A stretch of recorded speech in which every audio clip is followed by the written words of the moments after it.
Olá, tudo bem? Bem-vindos à 8ª temporada do podcast Direito Empresarial Café com Leite.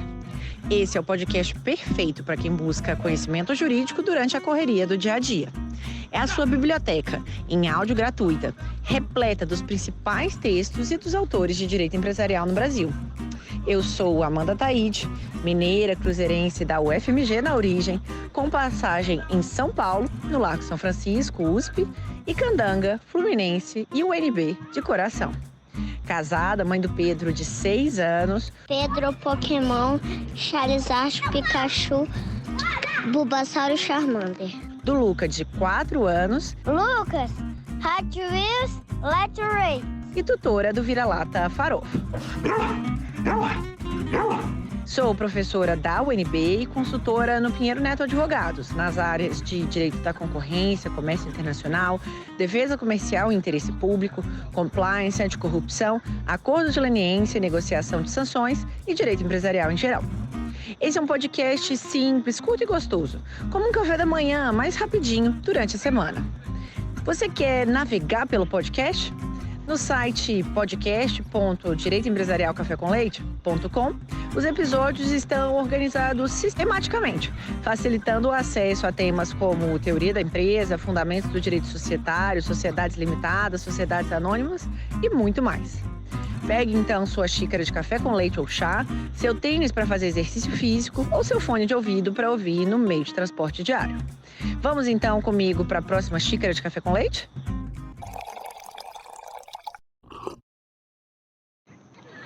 A nossa xícara de café com leite de direito empresarial de hoje vai tratar do artigo da Maria Clara Scharp, intitulado A Influência Alemã na Teoria do Interesse Social das Sociedades Anônimas. E para isso a gente vai ter a alegria de contar com a participação da própria autora, Maria Clara Scharp, para comentar o artigo. Ela é advogada no BRZ Advogados. É graduada pela PUC-Rio.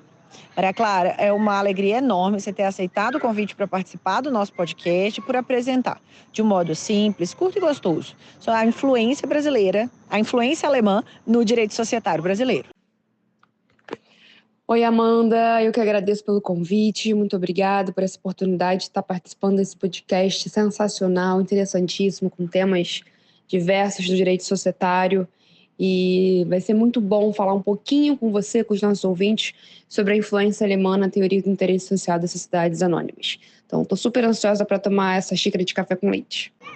Maria Clara, uma pergunta já clássica para a gente começar. Conta para a gente, então, como que esse tema chegou a você, qual que foi, o processo de escrita. Conta aí um pouquinho para a gente. Amanda, o processo de escrita ele foi bem desafiador. Alguns anos atrás, eu fiz intercâmbio acadêmico para a Universidade de Münster, que fica na Alemanha. E quando eu voltei, eu fui convidada pelo meu ex-chefe, na época, hoje um grande amigo, a ser assistente de pesquisa jurídica para ele escrever sua tese de doutorado. Foi aí, então, que eu aprofundei bastante sobre o tema de interesse social, mais voltado para as teorias institucionalistas alemãs. Aprofundei minha pesquisa lendo doutrina, lendo a legislação, ambos germânicas, e me trouxe a curiosidade de como seriam aplicadas aqui no Brasil essas teorias, se essas teorias realmente eram aplicadas aqui pelo direito brasileiro.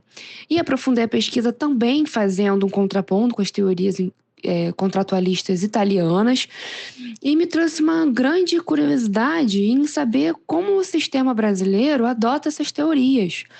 Foi aí que eu decidi, já que eu tinha um certo material guardado, já tinha escrito algumas coisas, decidi escrever a minha monografia da faculdade sobre o interesse social das sociedades anônimas e consegui que minha monografia fosse publicada. Fiquei em terceiro lugar do Prêmio Lame Filho, uma conquista muito importante para mim, e decidi adaptar a monografia para o artigo na revista semestral de Direito Empresarial da UERJ. Então, o processo de escrita ele foi um pouco cansativo, porque eu tive que ler grande parte da doutrina alemã, a legislação. O alemão jurídico ele é um pouco mais complicado do que eu estou acostumada no dia a dia, embora não veja o alemão sempre na minha rotina, mas estudei numa escola alemã, então desde pequena eu falo alemão, sempre gostaria de estar com o alemão perto. E aí eu decidi escrever sobre esse tema, que é super importante, principalmente para quem estuda o direito societário. Então, para a gente começar, quais são as principais características da teoria contratualista italiana e do institucionalismo alemão? A gente já teve um episódio aqui no podcast sobre as teorias do interesse social, então queria ver um pouquinho da sua visão a respeito dessas duas teorias, se você puder explicar um pouquinho para a gente também dessas influências, vamos dizer, geográficas também a cada uma dessas teorias do interesse social. Com relação à teoria contratualista italiana, a doutrina, propriamente da Itália, vai se debruçar sobre o tema adotando como um princípio de que a sociedade é um contrato. Né? E nessa teoria vai ser preceituado que o interesse da sociedade ele vai se mostrar como a união dos interesses daqueles sujeitos que visam o lucro, que são os próprios acionistas, e os sócios da sociedade, né, que são os titulares do interesse social. Ou seja, o interesse da empresa, nessa perspectiva, ele está sempre restrito aos interesses dos seus integrantes, que vai buscar a realização máxima do lucro. Então, a sociedade nada mais seria do que a relação contratual entre os seus próprios participantes, onde estariam envolvidos apenas os interesses dos próprios sócios. Nesse sentido, o contratualismo vai defender e garantir que o interesse dos sócios ele vai se sobrepor ao interesse da sociedade. Só que, mais do que simplesmente buscar o lucro, a companhia ela também deve seguir as orientações que são postas no seu contrato social, né, uma vez que também serão limitados apenas os interesses das partes contratantes. Só que nesse estudo, né, da corrente contratualista italiana, há uma divisão ainda em duas vertentes. O primeiro, que é o contratualismo clássico. Nessa vertente do contratualismo clássico, os doutrinadores eles identificam que o interesse social ele está restrito aos interesses dos seus sócios enquanto tais, ou seja, apenas quando eles ostentam a posição de sócios por conta da sua posição jurídica. Só que isso evidencia que eventuais interesses pessoais, ou mesmo aqueles extrasociais, né, que são os estranhos à sociedade, e que não digam respeito especificamente à companhia, eles não estariam ali englobados no interesse social, porque nessa lógica o interesse social estaria voltado na maximização do lucro a ser distribuído entre os seus próprios sócios. Então a companhia, para essa vertente, ela somente vai alcançar o seu objetivo, uma vez que fossem atingidos os interesses daqueles que naquele momento específico compusessem a sociedade, né?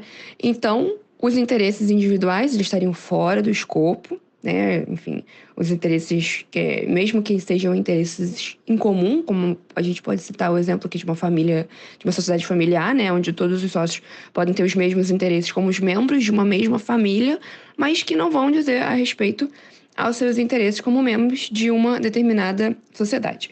E aí a segunda vertente do contratualismo, que é uma perspectiva mais atual, conhecida como contratualismo moderno, ela vai enxergar que o interesse social, de uma forma mais ampla, é simplesmente o somatório dos interesses dos acionistas, mas ele não vai considerar o interesse externo à sociedade, né, como a outra vertente. Só que nessa vertente do contratualismo moderno, ele vai entender que devem ser prevalecidos não somente os interesses dos sócios atuais, naquele momento, né, mas também os sócios futuros, que vai atribuir também uma relevância na preservação da sociedade, com foco na maximização do valor das ações dos sócios. E aí, ao contrário do que entendia a corrente contratualista italiana, foi desenvolvida na Alemanha, num período de pós-Primeira Guerra Mundial, o institucionalismo alemão, que ele passava a ver a sociedade não mais como um contrato, mas sim como uma instituição. E aí foi nesse momento que a Alemanha, que passava por um período muito grave diante da situação financeira decorrente do término da guerra, ela precisava reconstruir a sua economia. E aí foi que o Walter Rathenau, ele formulou a teoria denominada empresa em si, que em alemão se chama Unternehmen an sich. E essa teoria ela identificava que cada grande sociedade constitui um meio para recuperar a economia do país, que foi destruída, né, que foi prejudicada por conta da Primeira Guerra Mundial. E aí, o entendimento dos defensores do institucionalismo é de que o interesse da empresa ele não pode ser determinado pela maioria dos sócios, né, que buscam alcançar, que na verdade que o interesse da empresa ele deve ser determinado pela maioria dos sócios que buscam alcançar o seu fim social. E esse fim, é importante a gente destacar, que ele não vai englobar só a atividade empresarial, né? Sendo esse o ramo que a sociedade atua, mas também a sua finalidade, que vai visar também o lucro por meio da maximização dos seus investimentos e vai considerar os interesses diversos daqueles que influenciam na companhia.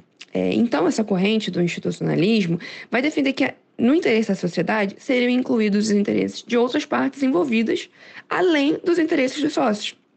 E aí, nessa percepção, a administração da companhia, ela ganhava uma importância bem elevada, né? Mas, por consequência, por atribuir à administração da companhia maior importância, por consequência, diminuir a relevância da Assembleia dos Sócios.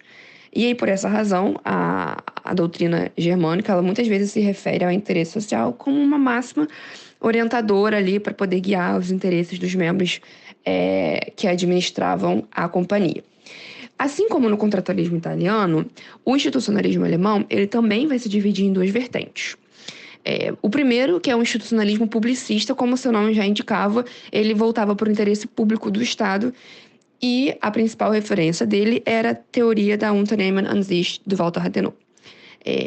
Essa vertente, ela identificava que a empresa era uma grande sociedade anônima, né, notadamente aberta, capaz de coletar os recursos para poder reconstruir a economia que foi devastada pela guerra, né, uma vez que se acreditava naquele momento que uma sociedade familiar ela não era mais capaz de obter os recursos para poder salvar a riqueza do país, né? Então, essa grande empresa, ela deixava de ser propriamente uma sociedade familiar e passava a ser uma macroempresa, importante para a economia, né? E com as suas consequentes também alterações, por exemplo, na sua forma de atuar, mas podendo manter também características originais como nome.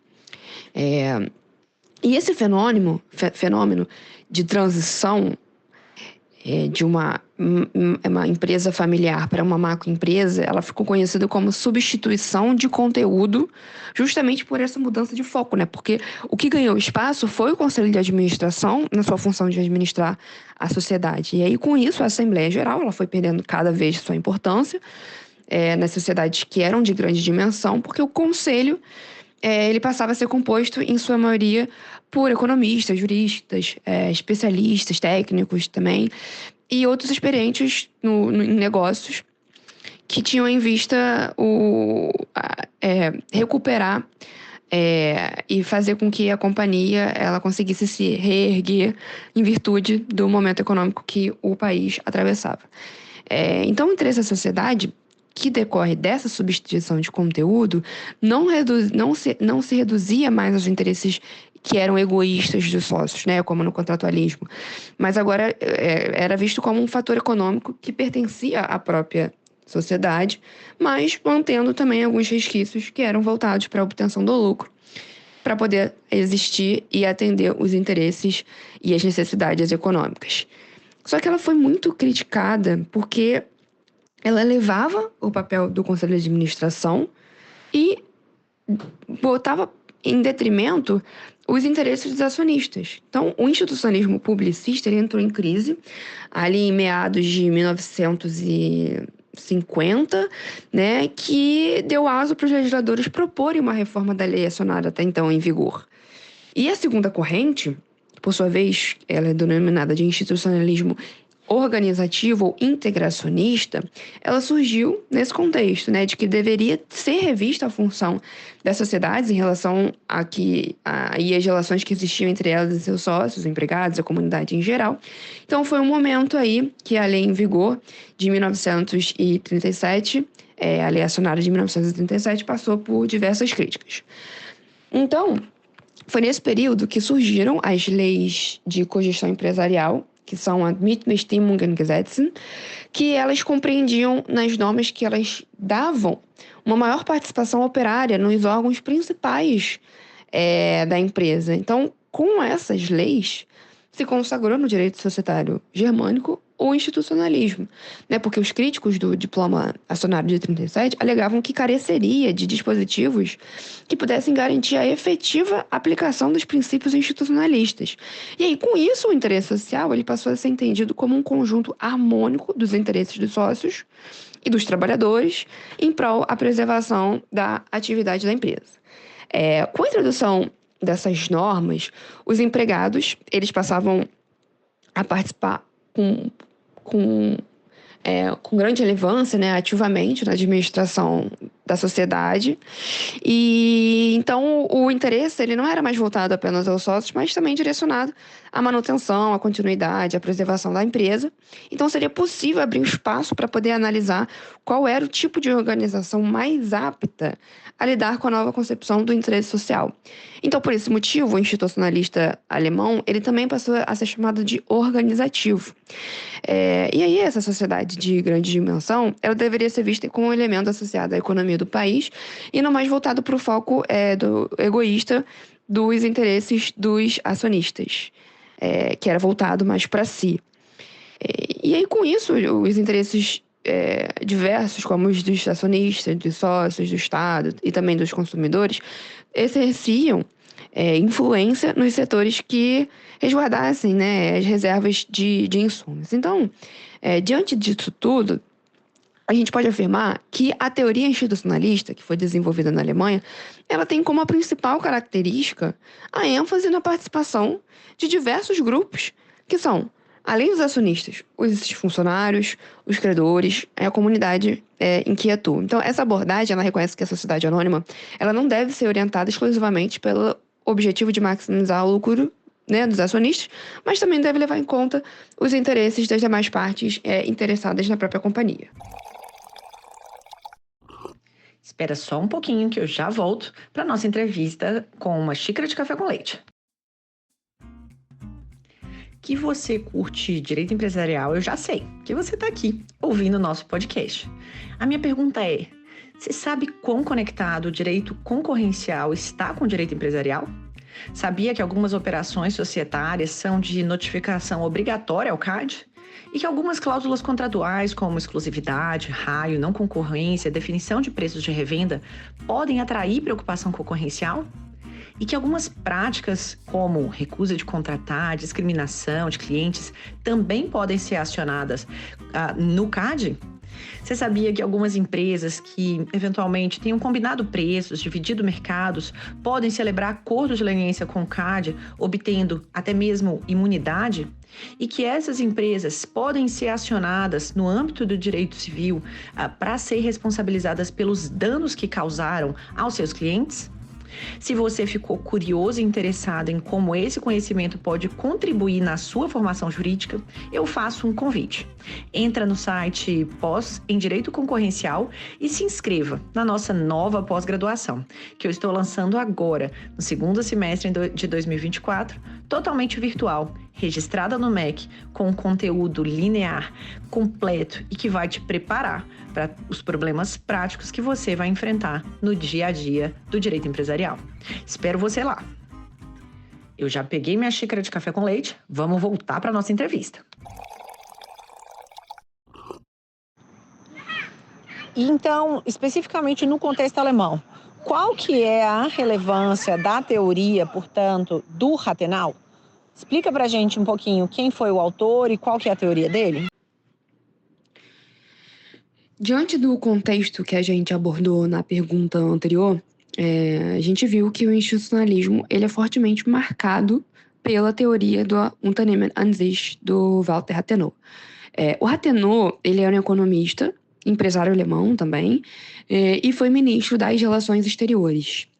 A gênese dessa teoria era identificar, em cada grande sociedade anônima, um meio que pudesse atender os interesses públicos, né, e impulsionar também a recuperação econômica do país naquele momento de pós-Primeira Guerra Mundial.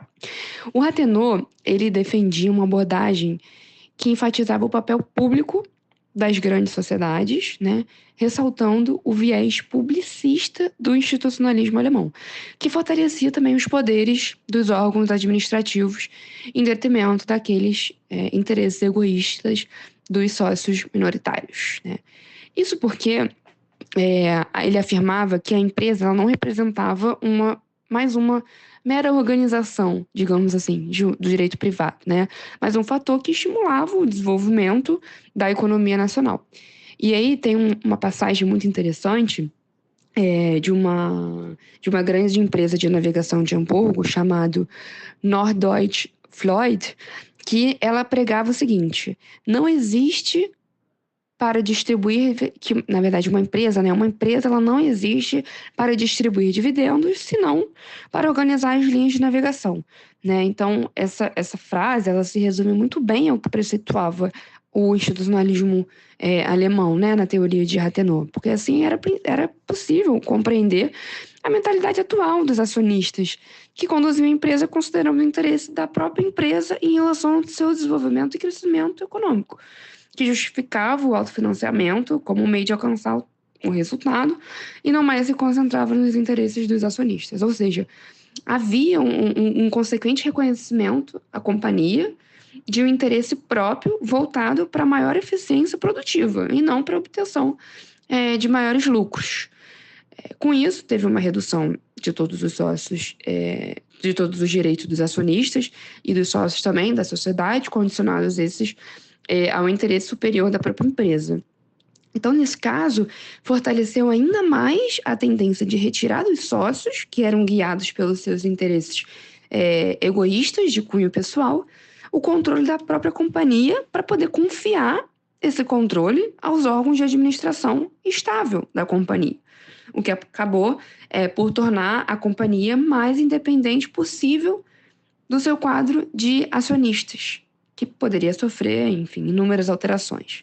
Então, Rathenau, ao desenvolver essa doutrina, ele concluiu que a macroempresa ela devia ser deixada livre para alcançar seus próprios fins, destinados também a construir a riqueza para a comunidade, oferecer trabalho, melhorar a técnica e favorecer também o progresso científico. E deveria ser incentivado também a associar em outros grupos de sociedades, também destinando os lucros dessa própria atividade aos investimentos e às pesquisas, né? Mas sempre expandindo, de novo, para atingir a dimensão que a companhia buscava.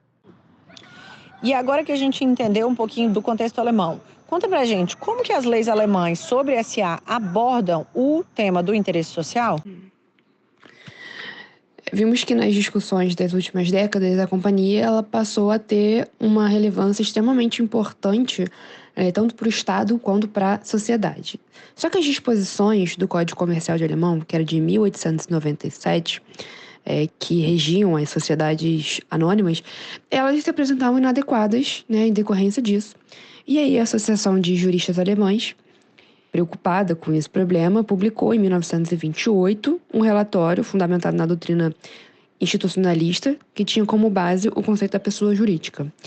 Só que ao passo que esse relatório ele expunha os motivos pelos quais deveria ter uma cláusula geral reconhecendo que não era mais aceitável o exercício do direito do voto do acionista, com que ele tivesse acompanhado das suas vantagens extrasociais, né, egoístas para si ou para terceiros, em desfavor da sociedade, esse relatório ele também considerava ser muito recente para poder acatar as premissas adotadas na teoria do Rathenau. E aí, desse jeito, né, o relatório ele justificava que, em uma sociedade por ações, devem ser admitidos somente os interesses da sociedade como um tal. Em vista disso, né, para poder buscar e solucionar os conflitos que existiam entre a companhia e os administradores, e também entre os acionistas majoritários e os minoritários, somente em 1937, que é a Unternehmen an sich, né, a teoria do Walter Rathenau, ela foi introduzida no ordenamento jurídico alemão com a publicação da Aktiengesetz, da lei acionária, mediante a previsão do parágrafo 70. As disposições das legislações lá na Alemanha não são por artigos, como aqui. Então, a previsão lá são por parágrafos. Bom, esse dispositivo do parágrafo 70, ele ficou conhecido como cláusula geral, Gemeinwohlklausel, que representava um conteúdo abrangente, né, por ser conhecido como uma mera norma geral. Só que, além disso, confirmava o que a teoria de Rathenau preconizava, que era o predomínio do interesse público na condução da administração da companhia que preconizava também a separação entre a propriedade e o controle e a responsabilidade da administração da empresa em face dos empregados, do Estado e da sociedade. Só que essa cláusula geral, ela representava o interesse social, mas diante da dificuldade de achar um termo do que provavelmente seria interesse social, a doutrina mais uma vez se debruçou sobre essa indecisão. E aí muitos autores, eles viam essa expressão como uma cláusula geral que seria preenchida de acordo com cada caso, né, considerando os interesses daqueles que faziam parte da sociedade. Mas, por outro lado, alguns de outros doutrinadores, eles criticavam que a não existência de uma definição poderia causar uma enorme insegurança jurídica, né, além de não ter também critérios legais para poder ser analisado. Ou seja, né, esse diploma acionário, ele identificava que o interesse social era como um interesse público, né, que era perseguido pela administração da companhia, que era o poder supremo para a gestão da empresa, onde os interesses públicos eles deveriam ter prioridade, né, sobre os interesses privados. E aí, tendo em vista essa orientação publicista, né, como a gente já viu, a grande empresa, então, ela passava a exercer funções de elevada importância. E com isso, a estrutura da companhia ela deveria ser muito complexa, né, para poder desempenhar as funções e as atividades que eram voltadas para o interesse do Estado. E aí, com isso, passava a ter relevância diversos interesses, como o interesse dos acionistas, dos trabalhadores, dos empregados, dos consumidores e o interesse coletivo para o desenvolvimento da economia nacional. E aí, no pós-Segunda Guerra Mundial, em meados ali de 40, além dos interesses dos acionistas, né, dos funcionários e do público em geral, e mesmo dos fornecedores e dos clientes, eles deveriam ser levados em consideração no processo de tomada de decisão da companhia. Então, enquanto não se implementava uma nova lei acionário, que veio a ocorrer somente em 1965, surgiram novas legislações que regulamentavam, né, a participação dos trabalhadores nos órgãos diretivos da empresa, que eram as leis de cogestão empresarial, denominadas de Mitbestimmungsgesetze, como a gente mencionou anteriormente, né, que introduziam uma representação dos empregados nos órgãos da sociedade e que deram continuidade ao Unternehmen an sich contemplado na Lei Societária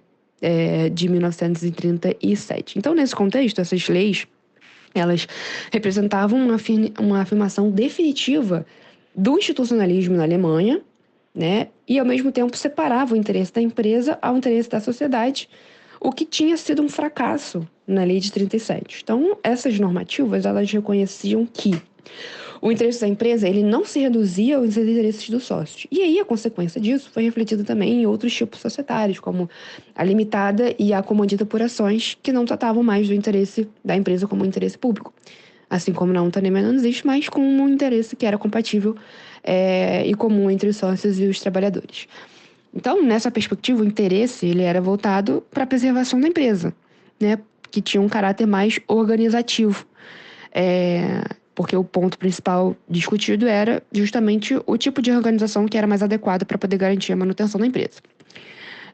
E aí o interesse da empresa, que tinha como perspectiva essa preservação, né, e o contínuo cumprimento das suas atividades, também tinham que ser levados os interesses mínimos, né, aqueles de todos os que de alguma forma influenciavam, né, na sociedade, né, de que de alguma forma nela participavam. E aí a nova lei acionária, que foi aquela publicada em 1965, ela não adotou o parágrafo 70 da lei anterior, né? Porque o legislador entendeu que o interesse social ele devia ser um conceito que englobasse os interesses, né, de diversos grupos que estavam interessados na sociedade, tendo influência no que já dispunham as leis de cogestão empresarial. Então, dessa forma, a nova legislação, ela reverteu o quadro, né, descrito acima e revitalizou a Assembleia e os direitos dos acionistas minoritários. Então, a Lei de 65, quando ela trata, né, porque ela ainda está em vigor, quando ela trata da administração da sociedade anônima, ela conta, né, com artigos que vão dispor sobre a administração da companhia e os deveres das responsabilidades dos membros do Conselho de Administração. Então, ela não deu preferência expressa nem ao valor do próprio acionista, nem às orientações das partes interessadas. E previu que o Conselho de Administração ele tinha a obrigação de levar em conta os interesses da sociedade de uma forma pluralista. E além das SA, o institucionalismo na Alemanha possui influência em outros campos do direito societário? Ou o contratualismo italiano também possui influência na legislação alemã? E, na sua visão, como que tanto o institucionalismo na perspectiva alemã e o contratualismo na perspectiva italiana, como que eles influenciam a legislação brasileira? Amanda, essa pergunta é muito boa porque ela é a conclusão de tudo aquilo que eu pude estudar e identificar de ambas as teorias. Então, vamos lá.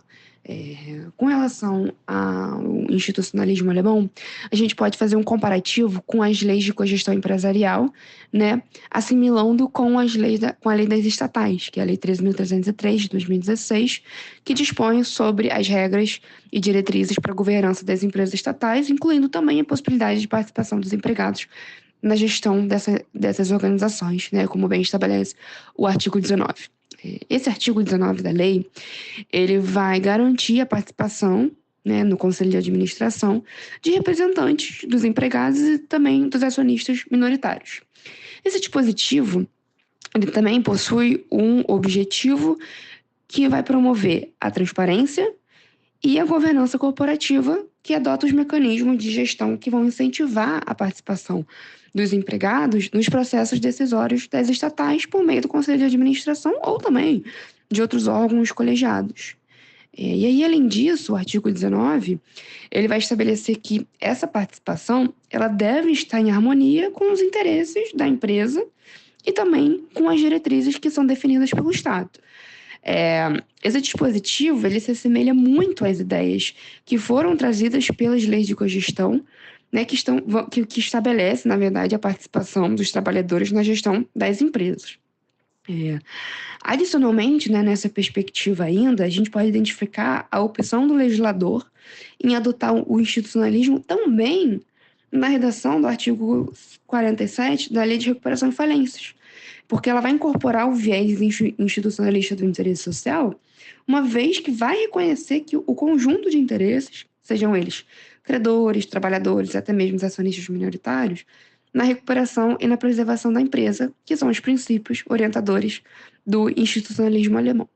Já com relação ao contratualismo, né, quando a gente fala em sociedade limitada, que são aquelas que são regidas pelo contrato social, né, e pelo Código Civil, elas são existentes por meio da celebração do seu contrato, que são decorrentes da affectio societatis, né, da pluralidade de sócios, e organizada também mediante as cláusulas que são estabelecidas no seu ato de constituição. E aí a disposição apresentada no 981 desse diploma deixa claro a presença dos traços contratualistas na definição desse tipo societário, né? Um grupo de pessoas que se reúnem em prol do exercício de uma atividade econômica e possuem também obrigações recíprocas entre si e não mais entre os sócios e a sociedade. Então, mesmo que essa espécie societária ela contenha os resquícios contratualistas, também contém a influência institucionalista no que diz respeito à sua função social, voltada em especial para o princípio da preservação da empresa.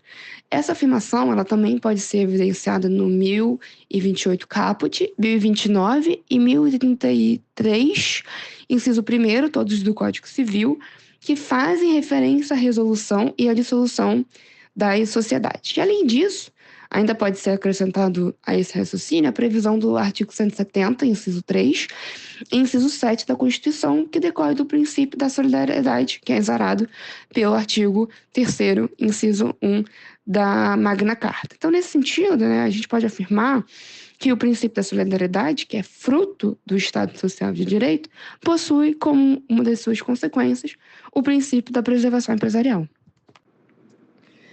Bom, então a gente viu além das SA. Acho importante também a gente trazer aqui para a nossa discussão quais seriam as influências do institucionalismo alemão no âmbito das SA aqui no cenário brasileiro.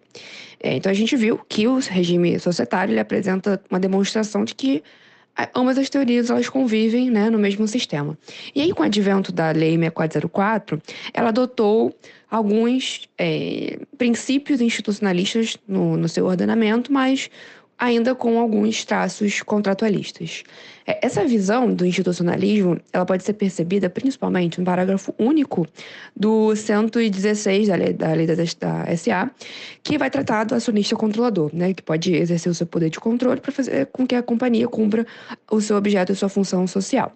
E ainda também tem o parágrafo 1º e as alíneas A, B e C do artigo 117, que é aquele artigo que vai disciplinar que os acionistas eles podem responder por abuso de poder se orientarem a companhia para fim estranho ao seu objeto social, ou ainda se praticarem também atos que possam causar prejuízos aos acionistas minoritários, àqueles que trabalham na empresa, os investidores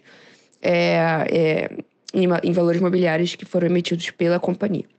Ainda com relação aos administradores, tem o artigo 154, né, que é aquele que prevê que o administrador deve exercer as suas atribuições que a lei e o Estatuto Social da Companhia conferirem para poder lograr os fins e o interesse da companhia para satisfazer o bem público, né, e exercer também a função social da empresa. Então, nessa perspectiva, o interesse social ele vai além dos interesses dos sócios, né, e ele apenas pode ser visto com a conexão do bem público e da função social da empresa.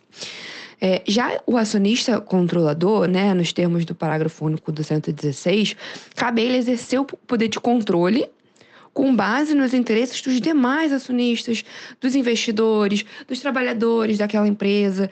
Então, com essa premissa, né, a gente pode perceber que o interesse social ele vai consistir na harmonia dos interesses em comum dos sócios e também dos interesses da coletividade como um todo.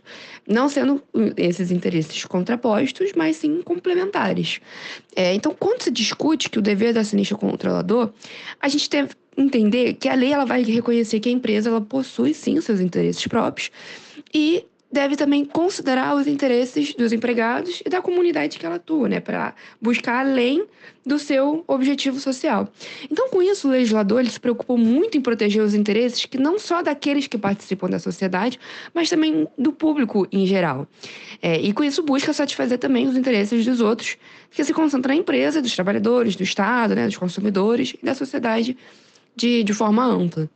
Só que até antes desse momento, o direito societário ele era fortemente influenciado pela corrente contratualista que não se preocupava com os interesses diversos daqueles dos seus participantes, né? Então, como a gente viu agora, por conta da lei das SA, ela se refere expressamente, em várias passagens, ao interesse da companhia, ao interesse comum, ao interesse dos trabalhadores, da comunidade. Então, dessa forma, tem uma gama de interesses. O particular, sendo dos acionistas e dos administradores. O coletivo, que corresponde ao grupo, né, na sua totalidade. Da companhia, que corresponde ao da sociedade, né, ou da empresa. E ao público, na verdade, é além do público, né, que corresponde ao do Estado. E o geral, que vai corresponder da totalidade da coletividade. E ainda tem o artigo 238 da Lei das SA, que é aquele artigo que vai dispor que a pessoa jurídica ela pode controlar a companhia de economia mista, que tem os deveres e responsabilidades do acionista controlador, de acordo com o artigo 116 e 117, mas ele também pode orientar a companhia e suas atividades para poder atender o interesse do público que justificou a sua criação. Então, esses artigos que a gente já viu, 116 e 117, o acionista controlador vai exercer o seu poder de controle, né, tendo em vista o interesse da companhia. Mas, em se tratando de economia mista, e aí frisa-se que a sociedade de economia mista também é constituída como forma de uma sociedade anônima, né, por conta da previsão do artigo 135 da Lei das SA, o dever de agir no interesse da empresa exige o respeito ao interesse do público, né, que justificou a criação da sociedade de economia mista, e também para concordar com o princípio da função social das estatais. Então, esse artigo agora que a gente está falando, que é o 138, diante da sua previsão, podemos perceber que vai ser possível, sim, o controlador direcionar as atividades da companhia para entender o interesse público, né, no caso. Então, é importante que o controlador ele não negligencie as finalidades lucrativas inerentes a qualquer sociedade anônima e que encontre um equilíbrio entre esses dois aspectos. E agora uma pergunta dessa 8ª temporada. Quem é você na física? O que é que você gosta, não gosta? O que é que você faz? E qual o podcast não jurídico que você ouve? Se é que você ouve aí podcasts não jurídicos e que pode recomendar para os nossos ouvintes. Bom, Maria Clara na física é uma pessoa bastante curiosa, adoro estudar coisas novas, principalmente voltadas para o direito, né, o direito societário. Em casa eu também tenho uma grande referência, que é o meu pai, que também já teve a oportunidade de participar desse podcast aqui. E a gente troca bastante, eu gosto de discutir os assuntos, eu gosto muito também de ver série. Podcast eu ainda não criei esse costume, mas eu quero cada vez mais começar a ouvir, né? Porque às vezes a gente está na correria do dia a dia, não consegue parar para assistir uma série, parar para assistir um documentário, e aí ouvindo, consegue interiorizar melhor.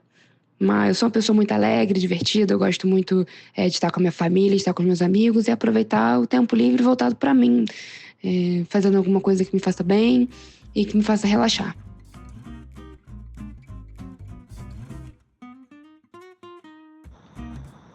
A nossa xícara de café com leite foi devidamente tomada. Agradecendo aqui a nosso convidado pela presença, a vocês pela audiência. Se vocês tiverem sugestões, comentários, não deixem de me procurar. No LinkedIn, Amanda Taide, no Instagram, Direito Empresarial Café com Leite e também, caso vocês tenham meu contato, podem me mandar mensagem no WhatsApp. Um abraço a todos. Tchau, tchau.